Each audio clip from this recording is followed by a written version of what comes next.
Bom dia a todos, eu sou Carlos Vinícius, estamos começando mais um episódio de Expert na área com o Dr. João Carvalho. Hoje é um tema muito especial, hoje a gente vai falar sobre o dia 20 de novembro, Dia da Consciência Negra, e basicamente raça, direito e igualdade, reflexões sobre o papel da justiça na luta contra o racismo. Mais uma vez, doutor, muito obrigado pela sua presença. Antes de começar, não posso deixar de dizer da minha colega que está ao lado, matando saudade, Bianca Borges, nossa hoster. Bom dia, pessoal. Sejam muito bem-vindos. Seja bem-vindo, doutor.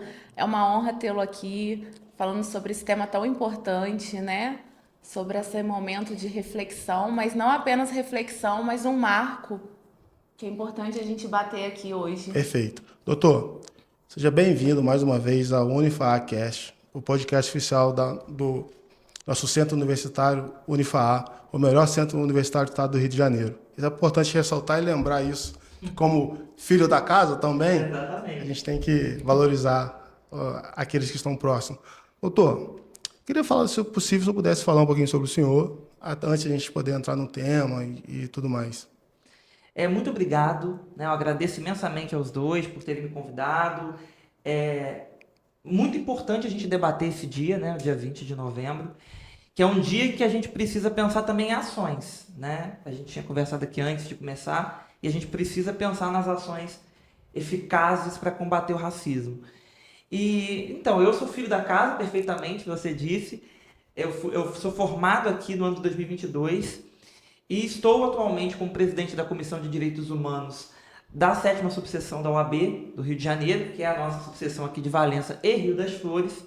E atualmente estou também, né, participando da Comissão da Igualdade Racial, né, da promoção da igualdade racial, recentemente, tem umas 2 semanas mais ou menos. Mas são temas que são intrínsecos um ao outro, né, os direitos humanos e a promoção da igualdade racial. Porque tudo começa quando a gente começa a compreender lá na Declaração do Homem, lá nos Estados Unidos, e depois a gente vem para a Declaração Universal dos Direitos Humanos, né, em 48, é que a gente começa a entender o ser humano. E aí, a partir desse momento, a gente começa também a compreender as questões raciais que, infelizmente, geraram a guerra, a Segunda Guerra Mundial. Então, por isso que a gente precisa sempre estar discutindo. E eu gosto muito de discutir movimentos sociais, sou pós-graduado em movimentos sociais e direitos humanos, além de ciências penais, porque eu acredito que é nesse movimento da sociedade é que a gente começa a entender quando a coisa começa a dar certo e também quando começa a dar errado, né? Então é uma honra gigantesca estar aqui retornando à minha casinha também, né? Assim como de vocês. Eu fico muito feliz aí, mais uma vez, por aceitar, por estar aqui. Que currículo, hein, Bianca? Que currículo. Eu tô aqui super animada, já me arborei aqui em outros temas que eu gostaria de estar conversando com o doutor, mas a gente fica muito feliz em receber nossos egressos e mais feliz ainda de ver como que eles estão nas trajetórias de vida dele, né, brilhando. Perfeito. A gente fica muito feliz com a sua história, que você compartilhou um pouquinho antes aqui com a gente, com sua trajetória, e a gente tem certeza que a longo prazo teremos uma pessoa aí de muito, muito, muito sucesso que alcançou os objetivos que você estava aqui contando pra gente. Todos nós, né? Quando a Bianca falou um pouquinho sobre trajetória, foi justamente a primeira pergunta que eu quero fazer. Como foi chegar até a comissão e a promoção dos direitos humanos? Como é que é todo o caminho profissional do senhor, antes de a gente entrar no tema? Então, para mim, assim, eu entrei para a faculdade assim, sem saber como que eu ia pagar o mês seguinte, né? Acho que grande parte das pessoas que entram nessa mesma questão. E aí eu consegui o ProUni na época, e aí isso me facilitou muito. Mas eu sempre tive um viés muito voltado para os direitos humanos. Sempre discuti muito sobre direitos humanos, sempre discuti muito sobre dignidade da pessoa humana, né? Acredito que vocês tenham estudado com Cleison. Estudamos com Cleison, foi obrigações. Então vocês não pegaram a fase Cleison, dignidade da pessoa humana, né? A gente pegou Mas com o Tinoco. Constitucionalização do direito civil. Também tem com o Tinoco. E eu sempre fui muito da área do constitucional, né? O Tinoco é meu professor, assim, aquele professor que a gente leva para a vida, né? Nossa. E eu consegui aprender muito sobre constitucional.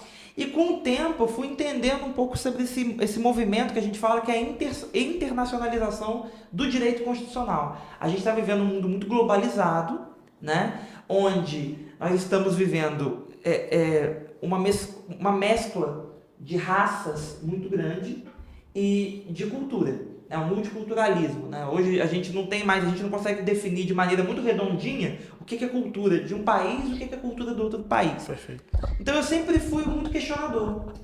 Eu falava que eu era questionador para tudo, né? Eu era questionador para religião. Se eu fosse entrar numa religião, eu tinha que me questionar se aquilo fazia sentido.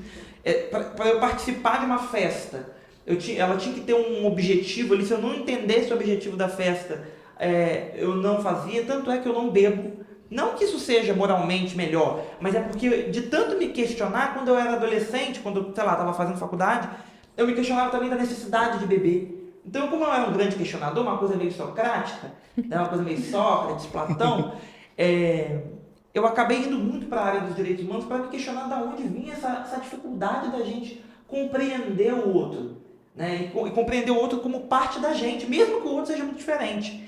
E aí, quando eu fui fazer meu TCC, eu fiz meu TCC sobre um filme da época, que era Medida Provisória. Não sei se vocês lembram, com Lázaro Ramos, com a Thais Araújo. Enfim, foi um filme muito imponente. Eu fiz com a Ana Luísa, que era professora de Direito Internacional. E aí eu fui discutir exatamente essa dificuldade da gente entender, focado mais para a questão racial, o negro como parte integrante da sociedade brasileira, desse conceito de povo da sociedade brasileira. Por que a gente enxerga o negro como o africano, sabe? Como se a gente ligasse ele diretamente ao africano. Ele não pode ser brasileiro, né? E o filme dizia exatamente sobre isso, sobre uma medida provisória que era editada no Brasil, um Brasil distópico, um Brasil futuro, em que os negros deveriam retornar à África porque não faziam parte da cultura brasileira.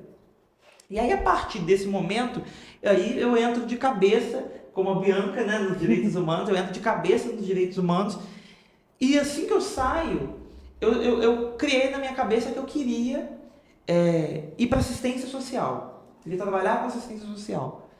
Acabou não acontecendo assim de uma maneira direta, mas eu fui, junto com o meu escritório, quando eu montei, abrindo um espaço para essa coisa mais social. Era quando eu ia dar palestras, quando eu ia discutir cidadania, acesso à cidadania, enfim, eu fui discutindo ali. E aí chegou num momento que eu me alinhei muito à doutora Caterine, que é uma juíza, juíza aqui de Valença e juíza de Rio das Flores. Acho que agora eu não sei se ela está indo em Valença, mas ela era de Rio das Flores, e ela é muito voltada para a área da mulher. E ela me ensinou muito ali sobre a questão de protocolos, como você fazer aquilo que a gente está acostumado lá, que o Tinoco explica tanto, da norma de eficácia limitada, né? Que é a norma que foi criada pelo legislador, mas não foi pensada em como ela seria executada. Poderia ser executada por protocolos. Como? Protocolo da mulher, que é quando você vai julgar na justiça um caso, por exemplo, de divórcio, e você entende que o homem está numa condição inferior à mulher, então eu preciso olhar para a mulher de uma maneira diferente, e discutir igualdade material, equidade, ao invés dessa igualdade formal de todos somos iguais, não. Todos somos diferentes e vamos lidar ali, né? Vamos lidar em cima daquilo. E aí, em cima disso, na mudancinha ali de gestão da OAB, a doutora Michele me chamou, a gente teve uma reunião, e aí nesse momento a gente combinou ali que eu ficaria responsável pela Comissão de Direitos Humanos, que iria ser restabelecida na gestão dela. E a Michele tem um viés muito social, né? Ela é a presidente da OAB, e quis manter áreas que fossem muito sociais. Então a gente tem a OAB Mulher muito atuante, a promoção da igualdade racial muito atuante e a direitos humanos, um trio ali, uma tríade atuante, para poder discutir como a gente resolve alguns problemas estruturais de Valença e Rio das Flores que estamos enfrentando ali. E aí, quando a Michele recria a comissão, o Rio de Janeiro também estava recriando a comissão. Então, automaticamente ela precisava indicar alguém para representar no Rio. E aí ela também indica. Então, a minha trajetória depois da presidência de direitos humanos daqui de Valença e Rio das Flores, ela tem um boom muito grande. Porque aí tudo aquilo que eu pensava sobre direitos humanos, eu tive muita oportunidade de colocar em prática. Primeiro porque a Comissão de Direitos Humanos da seccional, né, do Rio de Janeiro, ela é muito acadêmica. Então, assim, ela pensa muito que nós precisamos estudar para aplicar. Então, vamos estudar, vamos produzir textos, vamos fazer produção científica, porque aí a gente vai conseguir entender como relacionar ali a prática e a teoria. Então a gente foi produzindo livros. Então eu produzi 3 livros em parceria com o Dr. Sidney Guerra, que é o presidente da Comissão de Direitos Humanos, e a gente foi discutindo alguns temas que a gente achava importante, como migração. A gente discutiu migração, a gente discutiu eugenia, que é um tema muito importante também para o tema racial, né? A questão do embranquecimento dos povos, né? Que a gente enfrentou no Brasil. E a gente discutiu também, agora recentemente, o direito internacional das catástrofes. E que interessante, né? Porque interessante e triste que a gente enfrentou agora recentemente o problema lá no sul do país, né? Sim. Com aquele furacão. Então, como que a catástrofe... A gente acredita que a catástrofe é criada pela natureza, mas peraí. Será? Né? Que ela é criada... É uma reação, né? É uma reação, né? Então, a minha trajetória, ela cresce com a OAB. Assim, ela cresce nessa construção, porque eu ganho. É como vocês aqui ganharam o microfone para poder fazer o negócio acontecer. Eu ganhei caneta, ganhei borracha, ganhei papel, uma mesa, ganhei para poder fazer aquilo que eu pensava, né? E aí fica de forma mais sólida, né? A gente consegue solidificar mais. Então a minha trajetória ela está muito coligada com a da OAB. Minha trajetória pessoal e profissional e minha trajetória enquanto presidente de Direitos Humanos. Acho que isso foi se Interação aí. Foi muito maneiro, muito interessante. Então, doutor, o que motivou a trabalhar basicamente com o direito? Eu sei que tem a vocação, você justamente vem falando sobre vocação durante toda a parte acadêmica, mas o que motivou, no primeiro momento, assim, trabalhar com os direitos humanos? Sem entrar muito no mérito da ordem, mas você já, pelo que me parece, já partiu de você em todo momento, toda a construção. Eu acho que é interessante porque eu venho de um movimento, eu acho que a pandemia, para todo mundo ela foi um divisor, né? Divisor de águas. Sim. E eu acho que a pandemia, para mim, demonstrou a diferença de comportamento que as pessoas apresentavam como resposta à pandemia com aquilo que elas tinham. O que significa isso? A gente começou a dizer que tinha que ficar em casa. E tinham. Né? Realmente, as pessoas precisavam ficar em casa para não se contaminar.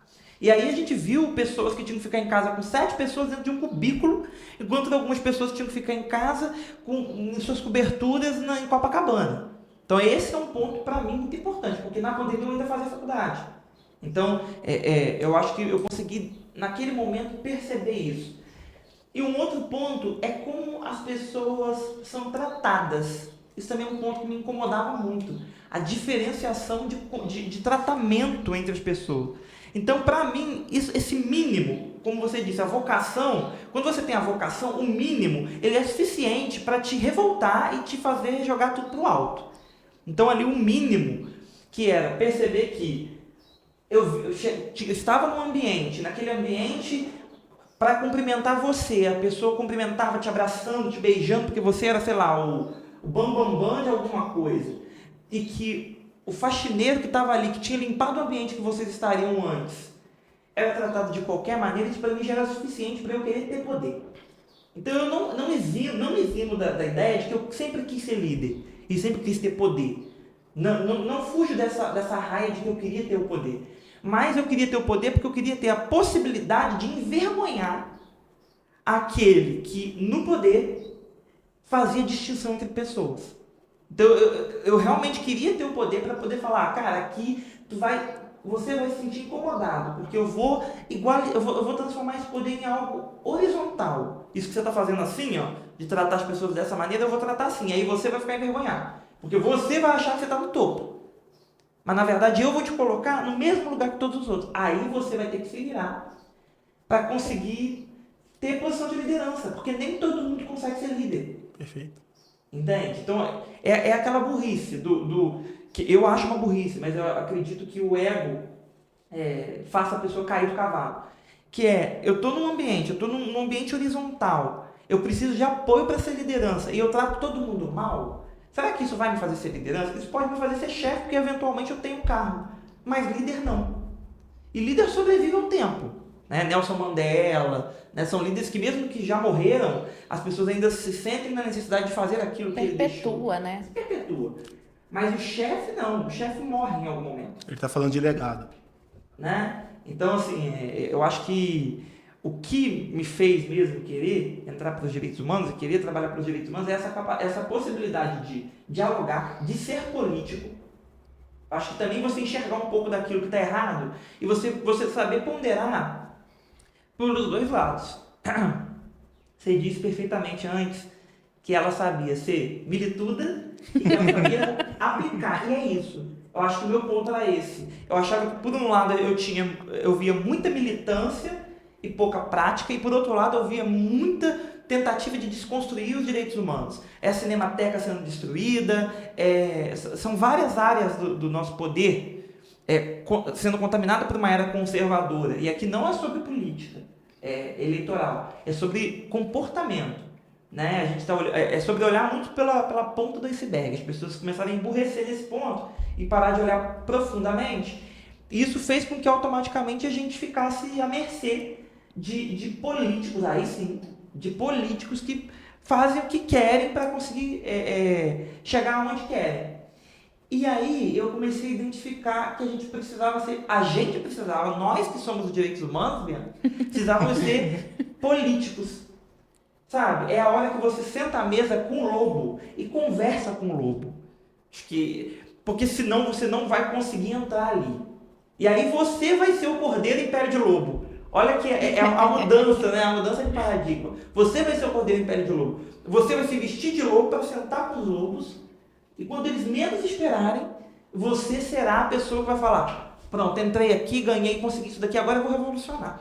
Agora vocês vão ter uma coisa meio Rei Leão, né? Parafraseando até com o Rei Leão, que é sobre as hienas, né? Que as hienas, quando o rei era Mufasa, as hienas tinham que ficar afastadas, porque elas entravam dentro do reino e elas desequilibravam o reino, porque elas começavam a comer outros animais indiscriminadamente. E aí, quando entra um outro rei que permite que elas entrem, a nossa fauna ela começa a se desregular. Entende? É basicamente perfeito, isso. perfeito. Eu queria entrar para os direitos humanos para que eu pudesse regular a fauna. Né? E que eu consegui colocar as raposas no seu devido lugar para deixar as pessoas que, de fato, têm interesse e querem mudar, fazer a mudança. Utilizando dos meios necessários para fazer a mudança e de maneira prática. Porque senão a gente perde popularidade também. E é horrível quando uma pessoa dos direitos humanos perde a popularidade, porque é o momento ideal para o lobo voltar a ocupar esse espaço. Tem aquela frase: olha, eu avisei. Eu avisei. Eu sabia que isso ia acontecer. Ele faz isso, ele fala: não, então tá, eu vou deixar o cordeiro administrar. Aí o cordeiro administra por 4 anos. E aí o cara não consegue fazer ele tem as melhores intenções, mas ele não consegue fazer o que tem que ser feito ali. E aí vem esse lobo e fala: eu avisei. A árvore falando para a pessoa que é para desmatar. Tem que desmatar tudo. Né? Então acaba nesse lugar. E eu quis entrar por esse motivo. Por eu acreditar que a gente precisava fazer um direitos humanos prático, menos teórico. O Dia da Consciência Negra, ele é uma reflexão, né, sobre a igualdade e também uma reparação histórica. E assim, do ponto de vista jurídico, como que o direito ele pode ser uma ferramenta de transformação social nesse contexto? Então, esse é um ponto importante. Eu acho que coaduna com isso que eu acabei de dizer. A gente vive momentos de extremos, né? Mas nós ainda temos uma população negra invisibilizada e inviabilizada também, né? Porque não se dá possibilidade para que ela chegue e não se dá voz para que ela fale. Então esse é o primeiro ponto. Agora, o que a gente precisa fazer é aprender a mapear com os mecanismos que nós temos exatamente a extensão, acho que região a região, do problema racial. Olhar a margem, né? Qual é? Porque a gente precisa entender como isso funciona, porque nós somos um país continental. Isso acontece de formas diferentes no país. Então a gente precisa entender isso em primeiro momento. O direito, ele precisa... O direito ele tem um ponto que talvez seja o calcanhar de Aquiles dele, que infelizmente eu entendo da lei, eu sei o que tem que ser feito, mas quem faz a lei não sou eu. Então esse é um grande problema que ele enfrenta. Por isso que muitas pessoas criticam o ativismo judicial, mas eu entendo o ativismo judicial, porque a partir do momento que você tem uma Constituição super garantista e você vive um movimento que se contrapõe a isso, em que você precisa tomar medidas para que a gente não viva um momento mais inconstitucional ainda, de coisas inconstitucionais que a gente já vive há muito tempo, você precisa ter um ativismo judicial ali para poder garantir que as pessoas não vão ultrapassar os limites uma das outras. E aí, na questão da população negra, o que a gente precisa, em primeiro momento, é criar o que eu acredito e foi o que eu fiz. Né? Como eu disse para vocês, eu estou há pouco tempo na promoção da igualdade racial. Mas o que eu fiz nos direitos humanos? Assim que eu iniciei, eu tenho o diagnóstico do que eu preciso fazer. Porque a pessoa, quando ela estuda muito tempo aquele assunto, ela sabe o que tem que ser feito. Mas, mais uma vez, eu falo para você, é sobre popularidade. Sim. Você precisa ser político. Você precisa ter popularidade. As pessoas precisam falar, eu vou permitir que você faça isso, porque eu acredito que você tem boas intenções. Eu chego, por exemplo, numa delegacia para conseguir um inquérito, às vezes eu falo assim, tudo bem, tem que entregar a procuração na hora. Mas às vezes a pessoa fala para mim, não, eu vou permitir que você veja aqui comigo, pode trazer a procuração amanhã. E por que isso acontece? Porque é uma confiança de que eu não vou utilizar daquilo para nada de errado. Eu não vou prejudicar o trabalho deles. E aí o que eu fiz? Falei, não, do ponto de vista técnico, eu até tenho técnica para começar a fazer as mudanças. Mas eu sou um estranho ainda.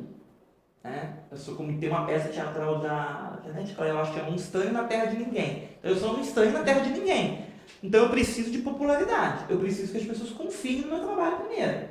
Então eu vou horizontalizar. Isso que eu falo de tirar o de cima para baixo e fazer assim. Vamos fazer uma espécie de fóruns e de rodas de conversa, onde a gente chama todos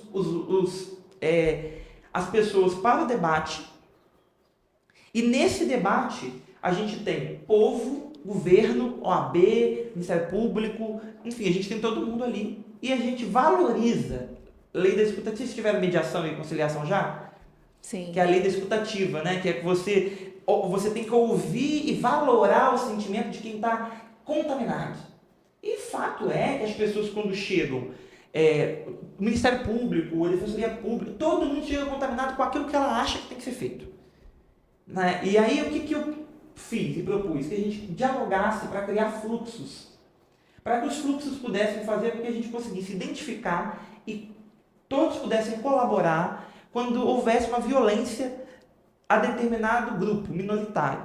Então a gente começou um debate em maio sobre as crianças e adolescentes, sobre como deveria fazer, porque a gente vivia um momento de que o Conselho Tutelar fala que quem tem que fazer é o CREAS fala que quem tem que fazer é o Conselho Tutelar, e aí há uma briga generalizada ali. A gente falou, vamos criar um fluxo, esse fluxo vira lei, vira uma lei para todo mundo, a gente dialoga com o poder público do executivo e com o legislativo. A gente teve a presença da Renata, que é a secretária de Educação de Valença, aqui. Lá em Rio das Cruzes, a gente teve a presença da secretária de Educação, da Secretaria de Saúde. Então, a gente teve um bom engajamento.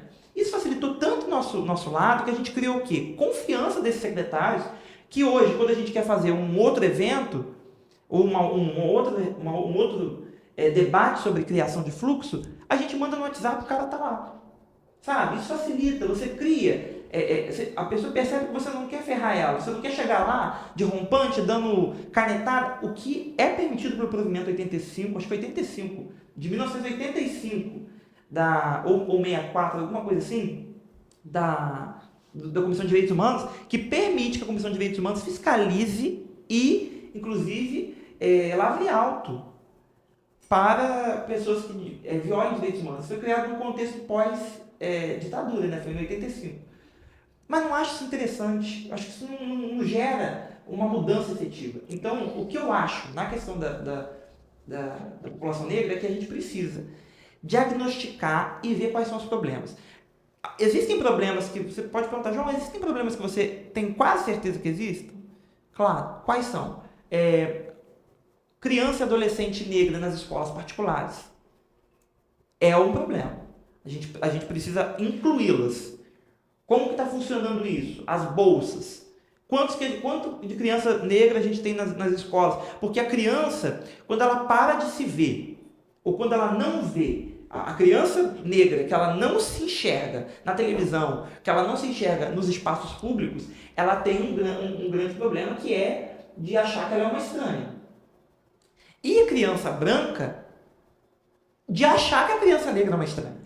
Perfeito, a falta de identidade, né? Né? Então a falta de identidade, ela gera com que você se diminua e que o outro te diminua. É uma coisa assim, discrepante. Então a gente precisa mapear isso, para que a partir disso a gente comece a dialogar essa igualdade material. A gente tem o artigo 5º, ponto. A gente tem o artigo 5º, a gente tem os tratados internacionais, a gente tem uma série de condenações internacionais de direitos humanos do Brasil por não ter investigado, por não ter criado política pública para a população negra, porque senão é muito fácil.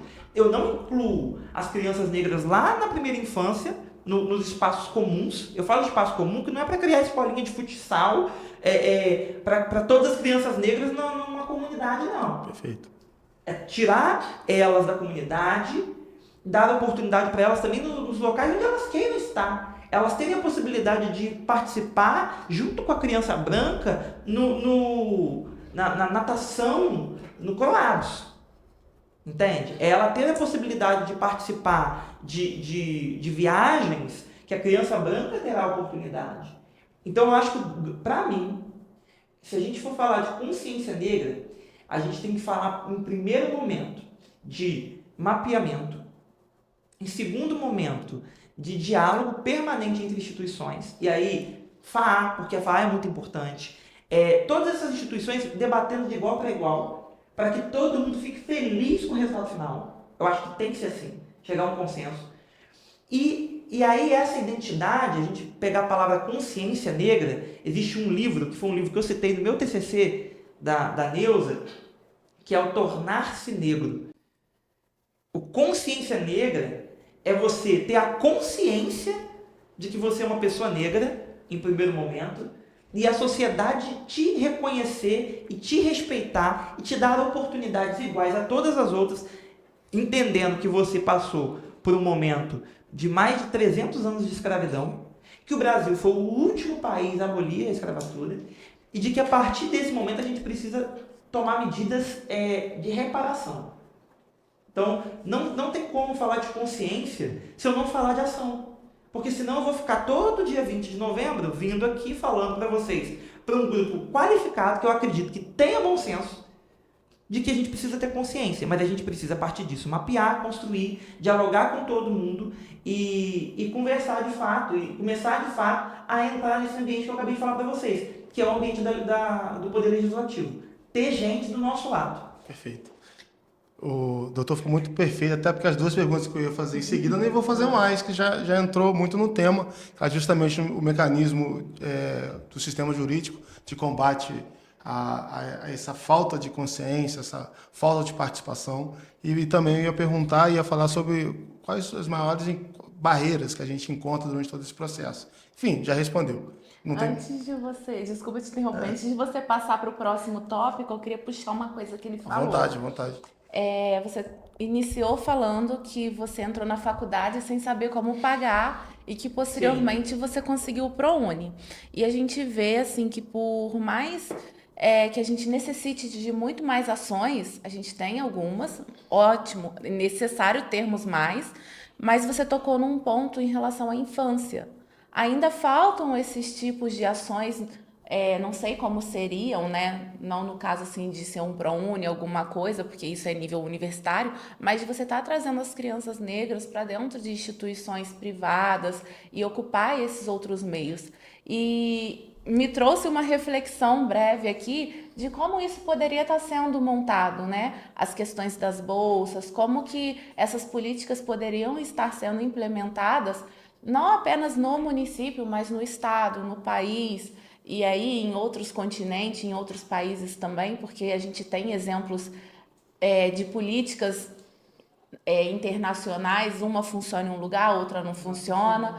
E aí, assim, me trouxe essa reflexão, como a gente poderia estar criando esses planos, né, criar um plano para poder botar depois em prática na ação, porque como o senhor disse também, não adianta a gente só ter a consciência. Existem pessoas que ainda não têm a consciência, mas existem pessoas que já têm a consciência. Mas como que a gente vai botar essa consciência em prática? Como que a gente pode trazer esse plano de ação? E, para mim, a infância, ela é a base de tudo. Não adianta, às vezes, você chegar ali na frente e conseguir somente um ProUni e conseguir uma bolsa de cota e conseguir alguma coisa. A gente precisa dar oportunidade para, às vezes, a pessoa lá na frente não precisar utilizar desses benefícios, né? Então, seria essa ocupação. Como que você acha que a gente poderia estar trabalhando essa parte da infância? Eu acho perfeita essa pergunta. Eu tenho muito apego à infância, à primeira infância, e isso é um ponto também que me veio há muito tempo, na época da faculdade. Porque a gente discute muito que o ProUni, ele é algo para gerar... Porque a gente tem os tipos de igualdade, né? Igualdade na partida e igualdade na chegada, né? E a gente discute muito que o ProUni, ele é igualdade na partida, e eu discordo veementemente. É a chegada, né?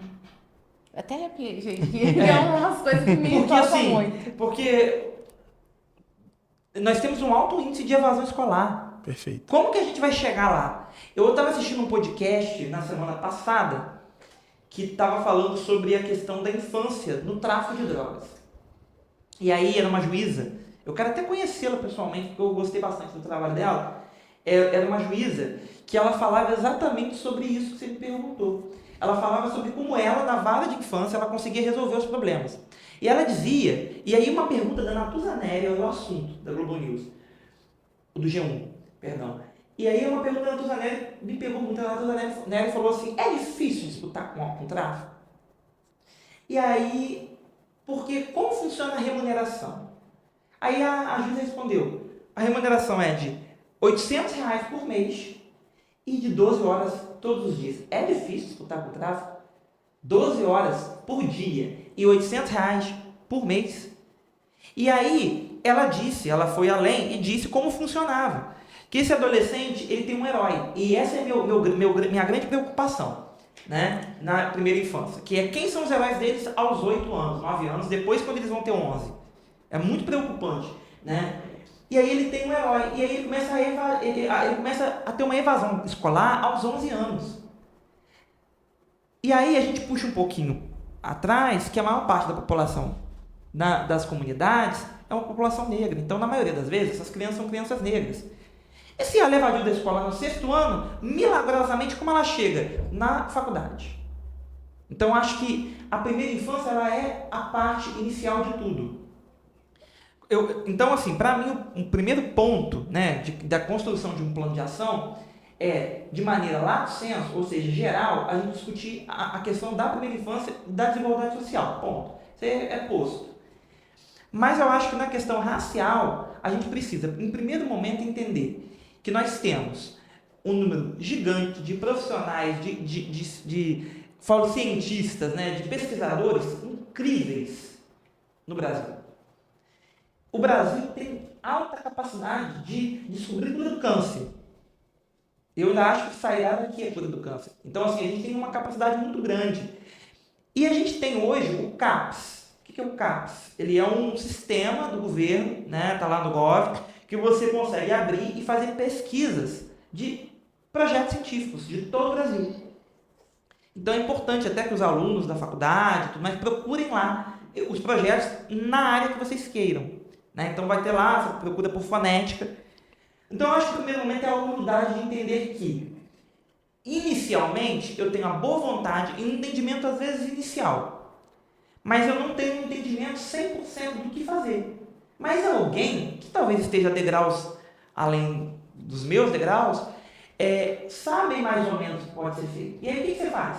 Você vai lá, você pesquisa, você vê se alguém já está pesquisando sobre o que você acha que tem que ser feito. Então, muitas vezes acontece isso comigo. Eu acho que tem que ser feito enquanto presidente da comissão. E aí eu chego lá e pesquiso e vejo se realmente as pessoas também acham isso. Se eu estou viajando na maionese. Entendeu? Essa questão mesmo que eu fui discutir da eugenia, que eu parei para discutir sobre a população migrante, eu falei sobre a criança imigrante. Eu falei assim, cara, eu acho que isso é meio eugenia. Eu acho que estão querendo limpar os imigrantes dos países porque estão achando que vai contaminar o país. Mas eu achava na minha cabeça, mas eu não tinha certeza. Aí eu fui lá, pesquisei e vi que tinha em Oxford um estudo que falava sobre isso também. Falei, perfeito, não tô maluco, vou em cima disso, né? Só que assim, cara, eu sou de uma família, eu não sei nem se utiliza ainda esse termo, mas miscigenada. Né? Uma família, como acho que a maioria das famílias brasileiras, né? E querendo ou não, de um lado eu tenho uma bisavó, da família, inclusive, da Clementina de Jesus, minha bisavó, que era mãe de santo, a mãe rosa e tudo mais. E de outro lado, eu tenho um bisavô delegado de polícia, formado em direito e português, e filho de um escravocrata famosíssimo na região, que era neto de um escravocrata famosíssimo, que era o Antônio da Rosa Machado, com grandes fazendas na região. Inclusive, o inventário do Antônio da Rosa Machado está no Museu da Justiça. E aí lá você vê dividindo, o escravo tal fica com o filho tal, o escravo tal fica com outro filho.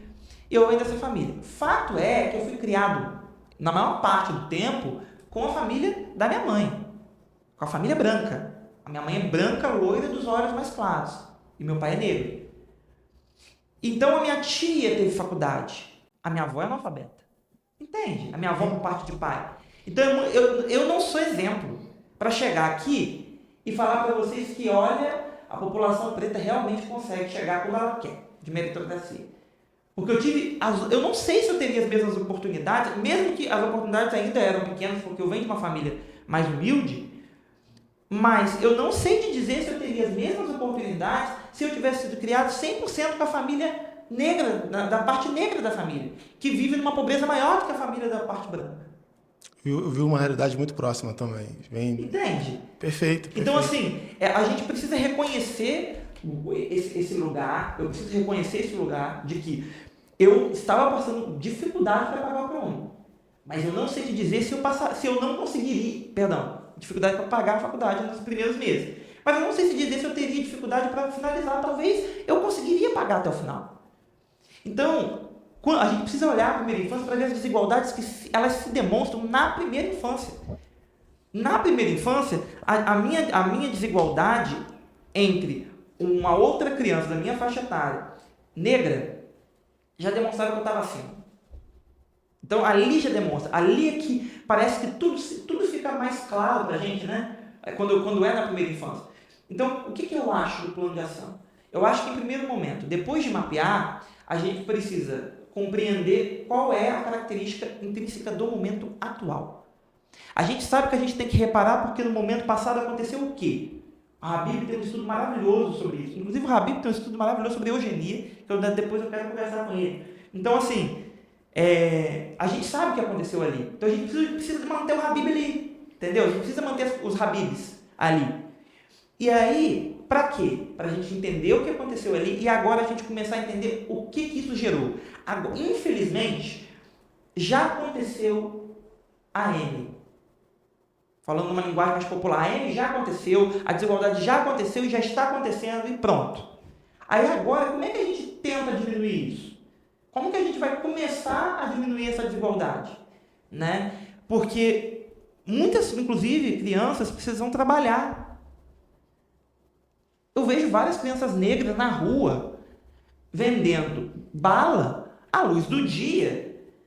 Em horário escolar? Em horário escolar, numa cidade de 80 mil habitantes.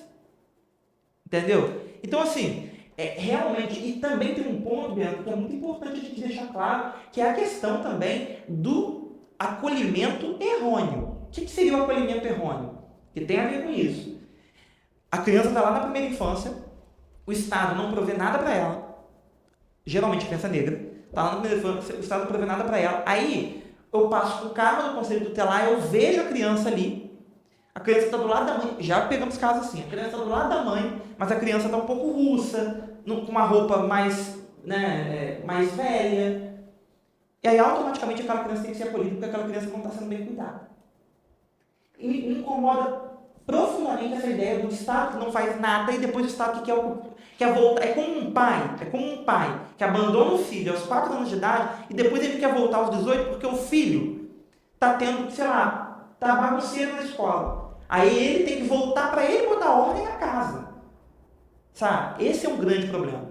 Então, eu acho que a gente já sabe o que aconteceu no passado, a gente sabe que a gente tem que mapear para saber exatamente na região o que está acontecendo, e a gente precisa criar um planejamento que eu acredito que para a justiça, e aí responde um pouco você sobre essa questão da justiça, foi criado um protocolo com perspectiva racial que tem que ser aplicado pelo CNJ, o CNJ aplicou a todos os juízes, que significa o seguinte: quando você chega lá, um negro, chega cometendo um crime, chega um branco cometendo um crime, vou falar um assunto super complexo, né? Complicado.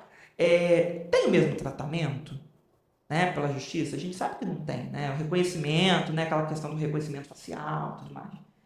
É complicado. E aí, o protocolo diz o seguinte: quando eu chego e eu vejo um caso que ele é extremamente problemático e que envolve uma pessoa negra, eu tenho que observar e aplicar o protocolo, que significa o seguinte: eu tenho que ter um olhar muito mais apurado do que eu teria se fosse um branco cometendo aquele crime, para eu não errar no julgamento daquela pessoa, para eu condenar ela eventualmente pelo que ela fez, e não pelo que ela já está condenada. Direito penal do autor.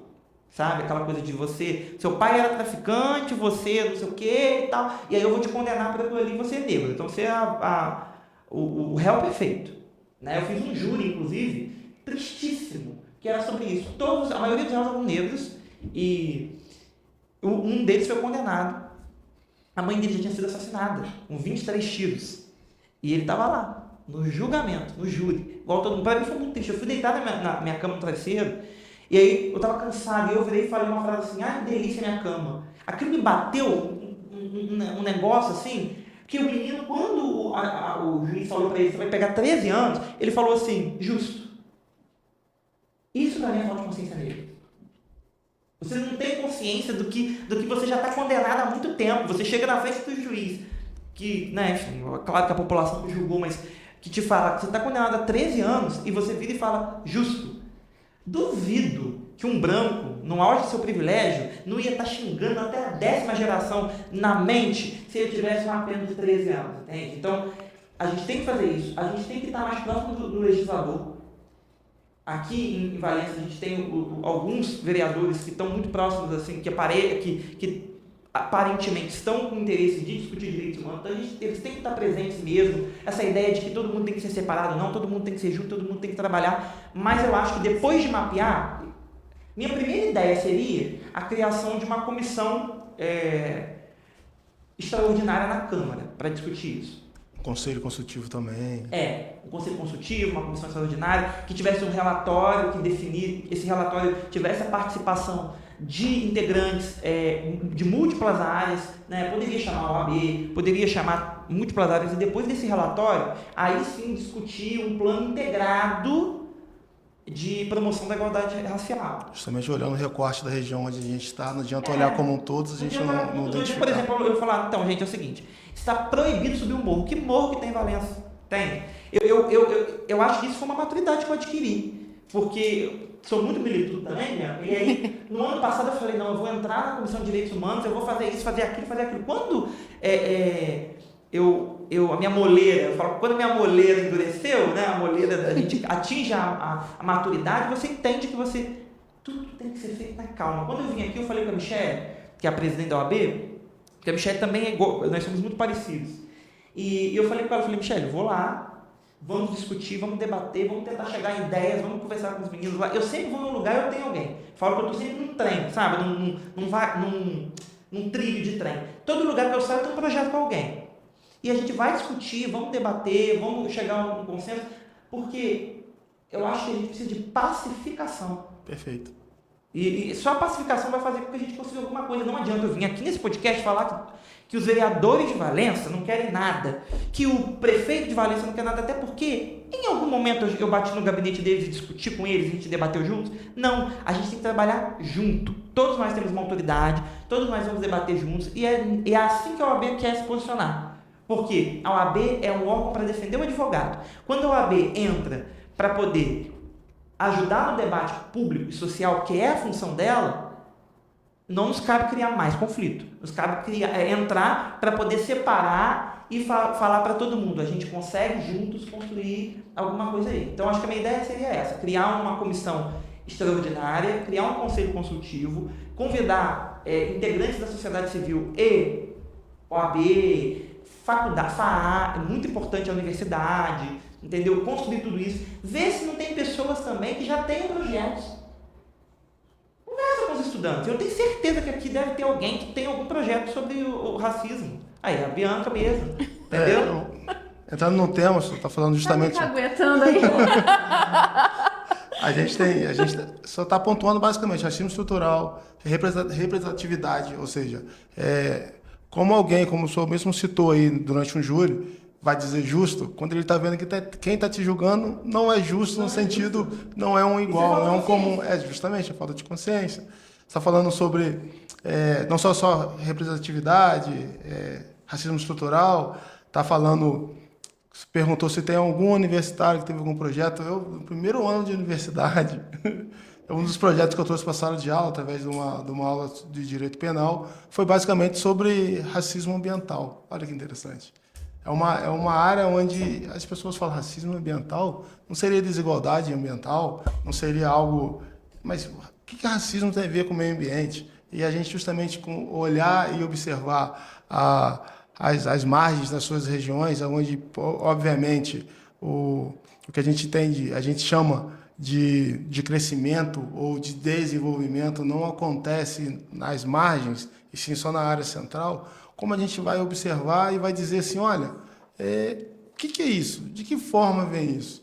E um dos trabalhos que eu fiz justamente nesse período era apresentar que isso era um subtema dentro de um racismo estrutural, que é uma coisa que acontece. Hoje em dia, as discussões também estão ligadas a racismo na área de nutrição, que é hoje muito mais fácil você comer um fast food, uma comida super processada, do que, obviamente, identificar e localizar algo orgânico, algo de oportunidade orgânica aos extremos. Não é possível que com tanta terra que a gente tem, com tanta produção agrícola, a gente ainda tenha fome, né? É uma coisa estranho, né? Louca, né? Mas será que essa terra... Agora você vai mexer com o meu lado ambientalista, né? Será que essa área, essa produção agrícola era feita justamente só para alimento ou talvez para outras cadeias, outras espécies, outras formas de mercado? Mas esse é um ponto importante que você trabalhou, o racismo ambiental, porque eu agora vou lançar uma participação num livro também, que é sobre o direito internacional das catástrofes. E aí já vou deixar um para você, vou te dar um livro. Vou ficar feliz. E esse é um livro, e de fato isso tem sido, esse trabalho seu, agora ele tem ido para esse título, para esse tema do direito internacional. É super novo, tá? O direito internacional das catástrofes, que é discutindo exatamente a catástrofe humana, e aí geralmente puxado mais para o ambiental, que gera racismo, que gera a desigualdade, que gera o deslocamento entre pessoas, que gera o problema social ali. Eu acho muito importante esse tema. A gente vai entrar num tema justamente falando sobre a nossa região, né?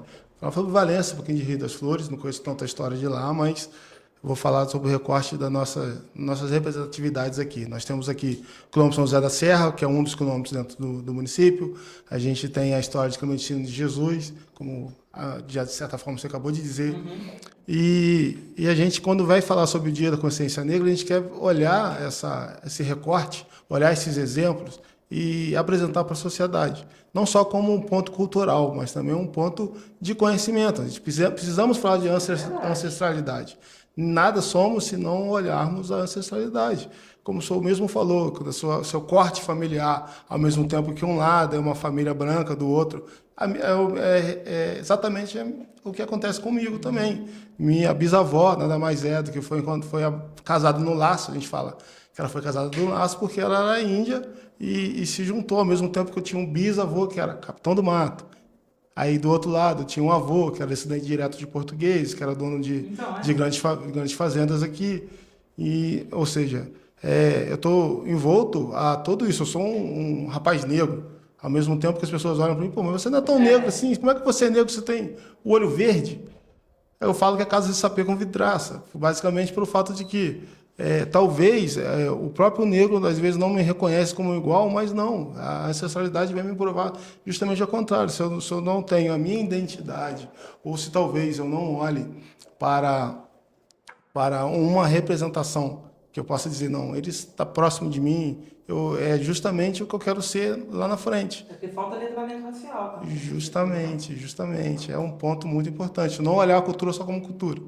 E muito mais como as suas aplicações, suas ações, a sua questão da ancestralidade, não só como... a palavra até linda, bonita, ancestralidade, mas o que é?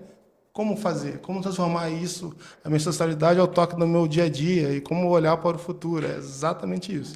E olhando, justamente como a gente tem falado sobre a história de Valença e falado também sobre direitos humanos, como enxergar o papel de Valença nesse diálogo entre o passado e o presente e o que essa história pode nos ensinar sobre justiça e reparação?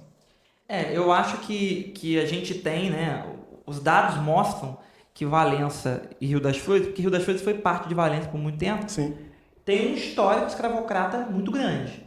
Isso é fato, né? A gente tem um histórico muito grande. Mas um ponto que é muito interessante que existe aqui em Valença é a questão do quilombo, de fato. Mas acho que você puxou um recorte muito bom, que enquanto você estava falando, eu também estava raciocinando, que é a questão da cultura. Né? É muito fácil você sair, sei lá, da capital e vir para cá para poder ir no quilombo, porque é a cultura, para você ver. Eu não lembro, teve uma fazenda, né, recentemente aí que acho que as pessoas se vestiam de escravo, né, para poder servir as outras pessoas, porque é cultura. Então, assim, olha que absurdo, né? Agora, e a realidade do quilombo? Eu fui numa palestra que a doutora Caterine promoveu, né, lá no Cefet, e tinha um jovem, que era estudante do Cefet, ele era do quilombo. Cara, a participação dele foi incrível. Assim, incrível, porque ele era um homem negro, era um assunto de violência doméstica, nós tínhamos um grupo de pessoas que ficou muito silenciada e a maneira que ele sabia se portar, a maneira que ele falava sobre o assunto da violência doméstica, como ele falou, ele chegou a falar sobre violência doméstica no quilombo. Então, assim, ele traz uma força tão grande. Essas pessoas são muito mais, as pessoas dos quilombos, são muito mais inteligentes do que as pessoas das cidades, que ficam mais nas cidades, do que essa ignorância que existe, né, entre os grandes poderosos, de que sabem o que tem que ser feito. E aí vem isso que eu estou falando para vocês, é a ideia de liderança. O quilombo, ele sabe que historicamente ou ele é utilizado de maneira política, ou ele é utilizado de maneira cultural. As suas particularidades não são observadas. E aí também confiar qualquer pessoa o debate sobre as suas próprias vidas, sabendo que elas não serão levadas em consideração, ao menos não para o bem deles, é muito difícil. Então também para mim vem essa ideia de liderança. Acho que vem essa ideia de que precisa se dialogar e colocar eles como protagonistas. Perfeito. Porque aí, repito, todo mundo precisa sair concordando com o resultado final. Porque no final das contas, são eles que vão ver aquilo que tiver sido. O senhor consegue lembrar o nome do estudante em questão? Porque eu acho que é um exemplo tão importante que a gente precisa nomear. Acho que basicamente é isso. Eu não vou lembrar ao certo. Tem um certo tempo já, deve ter uns 6 meses. Mas ele é do Cefet. Eu vou procurar ele agora. Né? Eu vou procurá-lo. Mas eu sempre bati na tecla disso, de que era muito importante que a gente olhasse para o quilombo. A gente foi nessa exposição que a Lília fez, né? Lá em Rio das Flores, ela fez lá. E aí tava um grupo das mulheres negras e tudo mais, e eu chamei a presidente, a minha Michele, e falei, Michele, a gente precisa ir no quilombo. A gente precisa, claro, nós estamos recentes agora, né, na gestão, mas a gente precisa ir no quilombo para conversar, para dialogar. Eu ajudo vocês, pode ficar tranquilo. Ai, ótimo. Para poder dialogar, para conversar, por quê? Porque a gente precisa colocar em prática, a gente precisa ter plano de ação. Né? E é aquilo que eu estou falando para vocês. Plano de ação com quem vota na Câmara, plano de ação com quem executa no Poder Executivo, com o Judiciário que julga, mas com quem vive. Perfeito. Sabe? Então é isso que eu estou falando. Por mais que eu possa chegar aqui e falar, olha, eu estudei isso daqui, eu acho que o certo é esse, é aquela coisa da eficácia, sabe? É uma questão da eficácia. Então, hoje, é um orgulho Valença ter quilombo. No medida provisória, no meu TCC que eu cito medida provisória, eu falo sobre o quilombo, porque no final do filme, quando essas pessoas têm que sair do país, elas conseguem reorganizar quilombos para conseguir se manter no Brasil, né? Então, você acabou de falar aí, você tem indígena na família, você tem negro, você tem várias pessoas. Se te mandarem embora por causa da sua identidade, vão te mandar para onde? Vão ter que decidir para onde te mandar. Justamente. Né? Porque, assim, é muito complicado. Então, só que eu sou uma pessoa muito prática. Eu sou uma pessoa, aprendi a ser muito prático. Então, hoje, minha grande vontade é conseguir dialogar com as pessoas, iniciar um plano desse mapeamento que eu já disse, e começar pela base. A gente precisa primeiro conquistar, fazer com que essas pessoas acreditem que nós somos uma liderança também, que nós não ganhamos nada, né? A OAB não nos paga nada, a presidente da OAB não ganha nada, e que nós estamos ali para dialogar. Eu acho que a gente já começou relativamente bem com uma presidente, a presidente e a vice, mulheres pela primeira vez, né, na história, e isso eu acho que já mudou muito a maneira de enxergar. Eu falo que eu fiquei muito orgulhoso no dia que a gente foi no evento da Lília, que assim, tinham várias autoridades, né, algumas autoridades, e começou a chover. E a Michele estava num evento eu tô falando isso não porque era minha amiga também, pessoal, mas fato tem que ser posto, né? E ela estava no evento no Rio de Janeiro, e ela chegou no evento do Rio de Janeiro, ela foi pro evento lá, morta de cansaço, foi pro evento lá, começou a chover, e ela fez a caminhada na chuva. E aí aquilo me pegou, porque eu falei assim, a gente está tão mal acostumado com o negócio do líder, do presidente, do prefeito, né, de tudo, ser aquela pessoa que não quer tomar chuva, que não quer sofrer calor, que não quer ter nada. A gente desumanizou, né? Não também porque eles não têm culpa, né? Porque, de fato, o que a gente vê é isso. Não, eu não posso me molhar. Por que você não pode se molhar? Porque todas as outras pessoas podem, você, alecrim dourado, não pode se molhar. O que te faz diferente dos demais?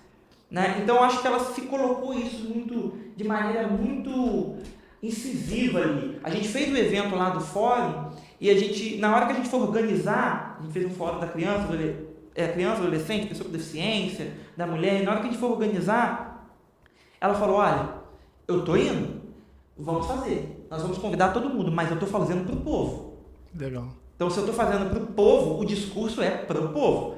Então, não vai ter espaço para política, infelizmente, porque eu não vou me estar ligada com aquilo ali. Então, isso eu acho que fez com que ela se tornou uma liderança, pelo menos em Rio das Flores, isso está muito posto lá. Eu acho que aqui em Valença também, ela se tornou uma liderança, porque o povo começou a dizer, posso respirar aliviado, porque essa pessoa não está fazendo porque quer me utilizar de massa de manobra. Eu acho que esse é o ponto, quando a pessoa, você tem que convencer o outro que você está fazendo o que você quer, porque você gosta de ajudar, e não porque você quer ser massa de manobra, Perfeito. não quer usá-lo de massa de manobra. Perfeito. Então, acho que a questão do quilombo é isso, a gente quer ir lá, quer conversar, quer dialogar, né? Essa gestão está disposta a ser mais social, e já está sendo mais social, e conversar com o povo, e aí eu falo povo, é conversar com Vadir Fonseca, como a gente foi, na questão da criança e do adolescente, é conversar com o povão mesmo, para saber os anseios dele, e falar, olha, a gente está pensando em fazer isso, o que você acha? Isso é viável? E aí ele vira e fala, não, acho que é viável sim. Então tá, então pode deixar que agora a gente vai conversar com quem deve e a gente vai construir. Isso a ideia de liderança é o que Mário Sérgio Cortella disse, que é o que muda o mundo.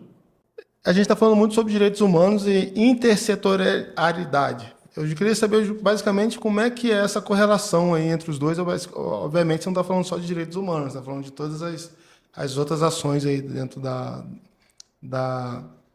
forma que a ordem vem olhando como saúde, vem olhando a área de educação, vem olhando como combate contra o racismo, combate talvez não, com certeza, o feminicídio, que é algo que aqui em Valença também está... É engraçado que é um termo que surgiu com efeito, mas não há muito tempo nesse sentido, que Valença, como se o feminicídio em Valença já fosse... o termo é recente, mas as ações que acontecem em Valença são de décadas.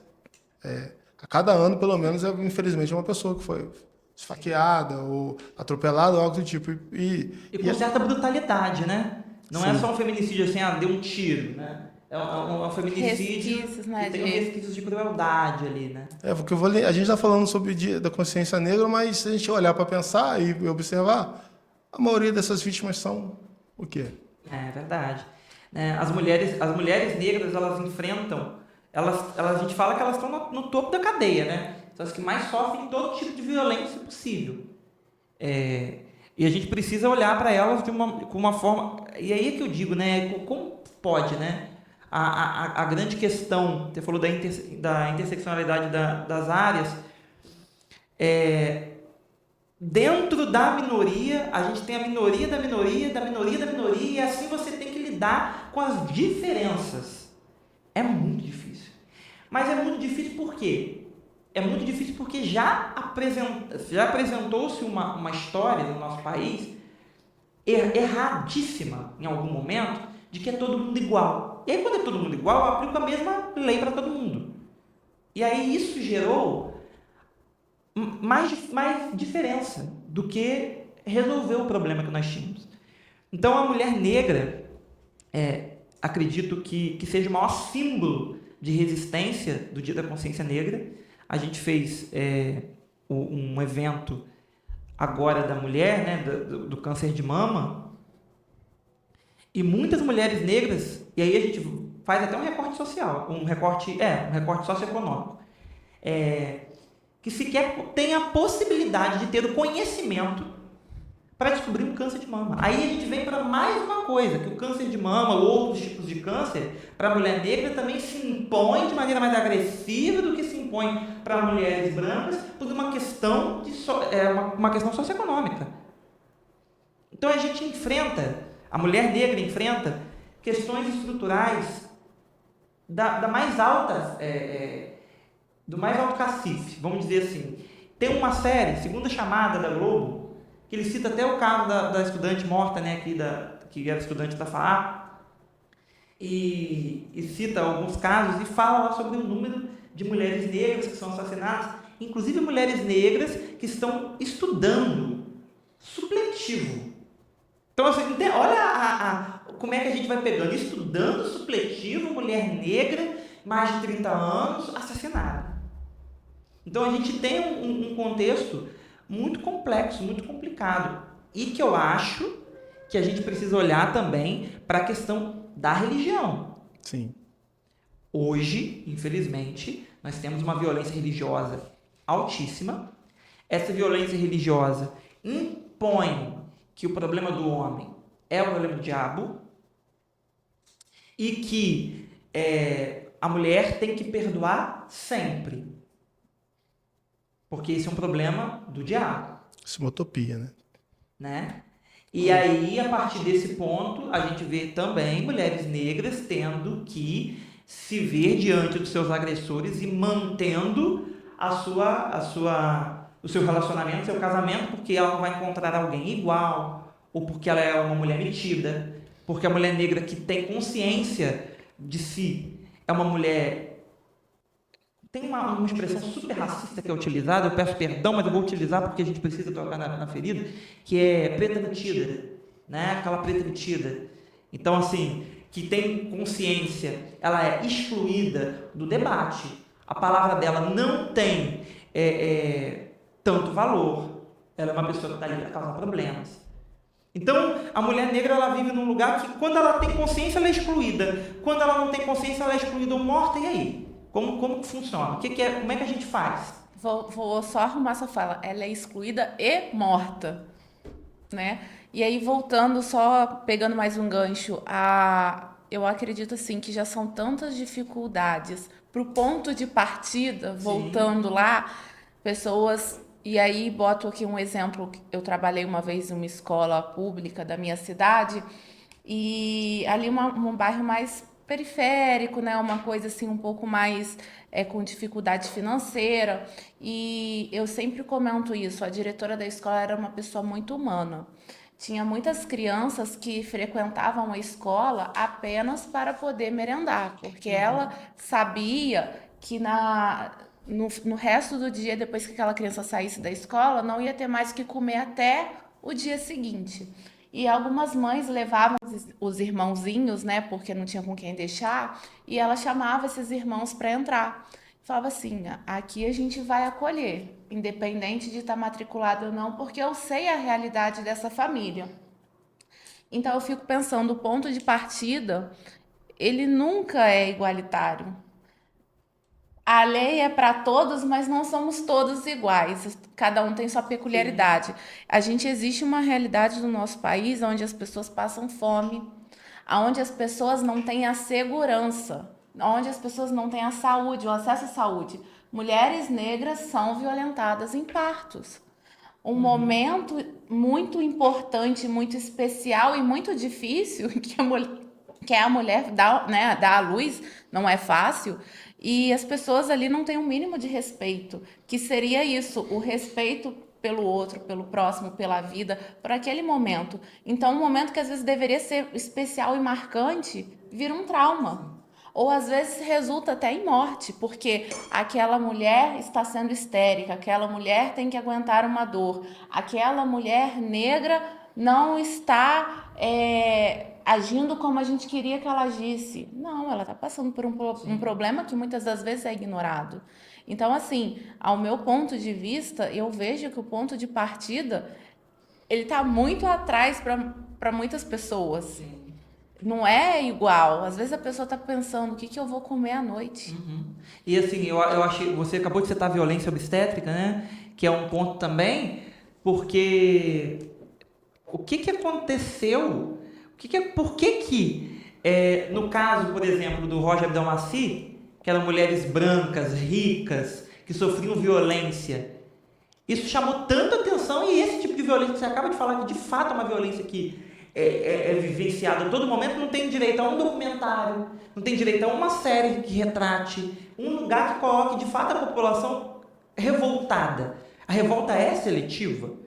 E eu acho que é isso que você está falando. E aí, mais uma vez, quando você fala dessa situação da fome que a gente enfrenta, né, e principalmente a gente vê as crianças negras que enfrentam, e que há essa desigualdade na partida, e aí depois essa pessoa é seduzida pelo crime, e aí o Estado se acha na possibilidade de julgar. Gente, eu falei no julgamento desse menino que eu citei para vocês, e eu fiz questão de olhar e de observar a reação de todo mundo. Eu queria ver, eu falei, eu vou arriscar essa frase que eu vou falar, você me lê tudo. Vou arriscar e pode ser que não dê boa. Quando eu olhei para todo mundo, eu olhei para o promotor, eu olhei juiz, me olhei meus colegas, olhei todo mundo que estava ali, eu falei, cara, somos nós que estamos definindo a vida desse menino. Essas pessoas que, se bobear, moram na zona sul do Rio de Janeiro, que vão voltar para suas casas em seus carros de R$200 mil, são as pessoas que vão definir o que um jovem negro da periferia, que teve a mãe morta com 22 tiros pelo tráfico de drogas, que saiu fugido do Rio de Janeiro, que tem uma marca de tiro no rosto, somos nós que vamos decidir o futuro desse menino. Eu estou com vergonha. Eu me senti envergonhado.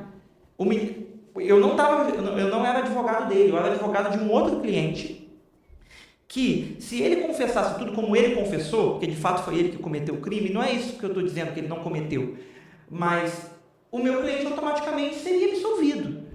Mas eu não tive coragem de chegar na minha fase de debate e reforçar que ele era o criminoso, porque assim, de tanta vergonha de que ele nunca teria a oportunidade de estar julgando alguém, mas ele tem o perfil ideal para ser a pessoa julgada. Então, assim, isso para mim foi um choque de realidade muito grande. E eu acho que o problema todo é que nós estamos dando choque de realidade em quem já tem choque de realidade. Não adianta eu chegar aqui e falar para vocês dois que já têm a compreensão do que tem que ser feito. Olha, gente, é o seguinte, o racismo tem que acabar. E aí? Entende? Agora, quando eu dou esse choque de realidade nessa população, é mito da caverna, eu faço elas enxergarem a verdade. Pego elas pela mão, faço elas enxergarem a verdade para que ela me ajude a ajudar ela, é aquele me ajuda a te ajudar. Só que para isso aí, eu vou finalizar essa minha frase dizendo exatamente isso. Isso é consciência negra. É eu fazer a população negra ter consciência, de primeiro, do que ela é. Se ela não tiver essa consciência, ela precisa tornar-se negra, como diz a Neuza Souza no livro. Depois que ela se torna negra, ou seja, ela entende que ela é negra, entender o que isso significa e quais são os problemas que isso tem.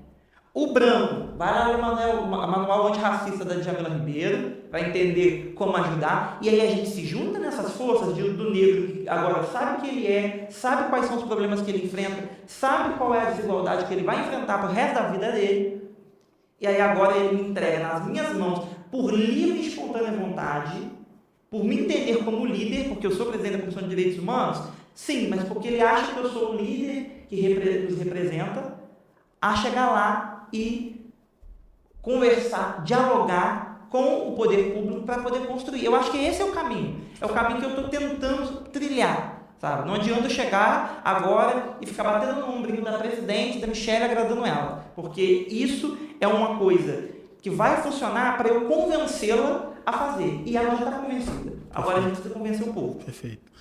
Mostrar a verdade fora da caverna e fazer com que o povo saia da caverna, não volte correndo. Sim. Perfeito.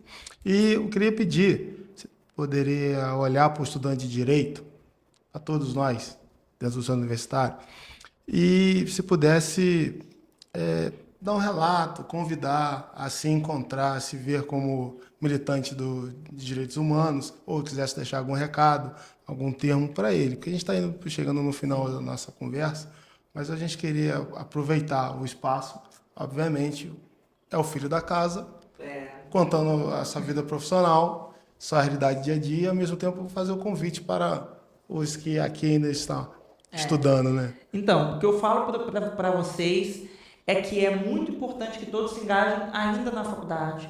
Isso é de extrema importância. O que vai ditar o quanto tempo você vai demorar para poder ser bem-sucedido é o que você faz agora. Então, assim, se você começa agora a ter interesse, a entender, a conversar, a estar presente na ordem, a ordem está, inclusive, de portas abertas, eu acho que, a partir desse momento, você começa a entender o seu caminho. E quando você entende o seu caminho, quando você chega lá depois que você se forma, em um ano, talvez, você vai ter aquilo que você sempre sonhou. Sabe? Você vai ser o advogado de referência naquilo que porque você já construiu isso antes. É fazer uma boa gestação. Então, para mim, é muito importante estar aqui hoje, conversando com vocês, na casa que me formou, que me construiu, e que me construiu um ser de direitos humanos, né? Que me auxiliou muito. Eu acho que todo mundo precisa aproveitar muito dos professores daqui. E não é aproveitar, gente, o que é o direito, o que é direito constitucional, o que é direito... Não, é aproveitar aquilo nas entrelinhas que o Tinoco eventualmente vai falar. Aquilo nas entrelinhas que o Habib vai falar uma vez na vida e que um dia você vai utilizar. Porque um dia o Habib falou sobre eugenia e 5 anos depois eu precisei falar sobre e eu sabia falar sobre. Ah, mas a matéria não era sobre eugenia, não. A matéria era sobre Aristóteles, sobre uma outra coisa. Mas se apegar ao detalhe. Então, o que eu tenho para dizer para vocês é boa gestação. Acho que eu vou deixar essa frase, boa gestação. A gestação ela é importante para a construção da criança. Ouvir música clássica eu fiquei sabendo isso numa entrevista que eu dei, que ouvir música clássica faz a criança ter uma ótima audição, que a criança sai com uma audição ótima. Então, escutem os professores como uma criança na gestação que escuta música clássica, assim, para ter uma boa audição. E é isso. Então, eu vou dar uma boa gestação para vocês. Pelo menos quando eu faço estudos de direito, escuto Vivaldi, eu estou mais tranquilo agora. Estou bem mais tranquilo agora. Ele é muito... O doutor é muito próximo à ideologia do professor Neymar, né? Sim. É um filho do Neymar, né? A gente vem aqui, sofista nunca. Eu já observou muito. Exatamente, eu sou filho do Neymar. De verdade. Então... Eu não vou deixar o encerramento para a Bianca, mas eu queria, basicamente, fazer mais uma e última perguntinha. O que a consciência negra representa para você, pessoal e profissional? Então, pessoalmente falando, a consciência negra, ela também parte dessa ideia do tornar-se negro. Eu tive muita dificuldade, eu não vou mentir, eu tive muita dificuldade também de me entender como uma pessoa negra. né? Porque você vem de um lugar que o Brasil ainda tem esse ponto que eu não citei aqui, mas o Brasil é mais colorista do que racista, né? Sim. Até nisso a gente tem uma diferençazinha para os Estados Unidos nesse ponto. Então, assim, o Brasil, ele não, nos Estados Unidos, uma pessoa branca com traços afrodescendentes, ela automaticamente já sofre racismo. Aqui tem uma tolerânciazinha, né? Quem vai sofrer mais racismo é o negro retinto, o preto retinto. Perfeito. Então você tem isso. Então eu ouvia na minha infância, na minha adolescente, que a minha pele era linda, que eu queria ter a minha pele, que eu era moreno, então eu queria ter minha pele, o meu cabelo, né? Então assim, aquela coisa de você tirar todas as características do que é ser negro para te elogiar. Então o seu cabelo não é tão ruim, você é moreno, então trazer aquele lugar. Então para mim foi muito difícil, muito assim, demorado para me entender. Eu já fui na delegacia como advogado e na hora de registrar lá, colocar negro. E o inspetor falou para mim, não, né? Porque estamos ainda numa discussão de pardo, né? Eu não concordo muito, então eu sou mais da onda do que o negro é branco. Perfeito. Então, eu coloquei negro, existia o pardo para eu colocar, mas eu coloquei negro. Então ele falou, não, né, peraí, não é isso. Então essa dificuldade, existem pessoas, gente, que são negras, a gente olha e ela não se reconhece como negra. Você olha e fala assim, meu Deus. Outro dia eu conversei com a presidente e falei que tinha uma pessoa que ela fala para mim sempre assim, eu sou muito branca, mas você não é branca. Sabe? Então assim, ela não compreende essa falta de letramento racial. E aí que está a inteligência. O que eu devo fazer quando isso acontece? Brigar com a pessoa ou pegar e falar o seguinte, vou correr atrás, sabe do quê? De um curso de letramento racial. Aí eu vou colocar para todo mundo fazer. A pessoa vai tornar-se negra, como diz o livro. Ela vai entender ali. E profissionalmente, eu acho que eu sou tão ligado aos direitos humanos, eu falo para vocês, eu sou tão ligado aos direitos humanos e essa interseccionalidade que eu diferente de muitas pessoas que são muito hiperfocadas na área dos direitos humanos, eu discuto população negra, eu discuto mulheres, eu sou apaixonado em tudo que envolve isso, entende? Então, eu escrevi 3 livros, em cada livro eu falei de uma população. A maioria eu falo de população negra, sim, mas em cada um eu falo de uma população. Então, discutir, esse ano eu discuti muito pouco sobre a população negra, porque a gente tem uma divisão lá na OAB, né? Tem a promoção da igualdade racial e tem a direitos humanos. E na direitos humanos a gente tem esse respeito de debates, né? E aí ficou para a igualdade racial discutir isso o ano inteiro. Agora houve uma mudança recente, nessa mudança recente a doutora Michele me deu a incumbência de participar do debate da igualdade racial, e aí agora eu vou tentar pegar a ideia lá dos direitos humanos, que a gente tinha feito vou horizontalizar, né, aquilo que eu falei, discutir, debater, vamos ver a questão, a gente tem o doutor Everaldo, que é o secretário-geral, ele é da OAB e ele é diretor de valorização da advocacia, ele foi ex-assessor parlamentar, então ele me dá um super auxílio de tipo assim, João, quando tiver com tudo ok, nós vamos montar a lei, vamos chegar, vamos conversar isso aqui. Então a gente está uma equipe bem alinhada para poder fazer acontecer. Então, profissionalmente, na minha vida, é o meu TCC, né? Eu acho que meu TCC já responde por mim. Eu acho que eu ainda não cheguei na resposta. Eu acho que... E isso aqui é o positivo. A gente só está isso que é magia. Não chegou na resposta. Isso é magia. Então, eu só fiz o TCC porque eu não sabia por que cargas d'água há essa divisão se nós temos uma população que mais de 50% é negra. Então, eu fiz meu TCC nisso. Mas peraí. Então, quer dizer que 51% da população não tem que morar aqui? Tem que morar na África? Então, para mim, profissionalmente, ainda não cheguei na resposta. Perfeito. Acho que talvez seja isso que represente. Você poderia falar para a gente sua rede social? Minha rede social, no Instagram, tá? joãocarvalho.advogado. Pode me seguir lá, eu falo sempre sobre direitos humanos, sobre advocacia. O Facebook também eu utilizo muito porque é aquilo que eu disse, né? A gente precisa sempre conversar com pessoas que estão fora do eixo. Muita gente, inclusive a Michele, tá, doutora Michele? Ela me responde mais pelo Facebook do que pelo Instagram. Então, se eu posto alguma coisa, ela vai olhar no Facebook. Então, a gente tem que ir também para lá, né? As minhas tias, tá todo mundo lá. Então, eu acho que é um ambiente que a gente consegue dialogar. E estou mais nessas 2 redes sociais. E se vocês quiserem seguir também, sigam lá a Comissão de Direitos Humanos. Aí, peraí, que eu vou ter que dar uma olhadinha 2 segundos aqui na colinha. Porque aí é demais da conta. Mas é arroba CDH. Peraí. CDH.OAB7RJ.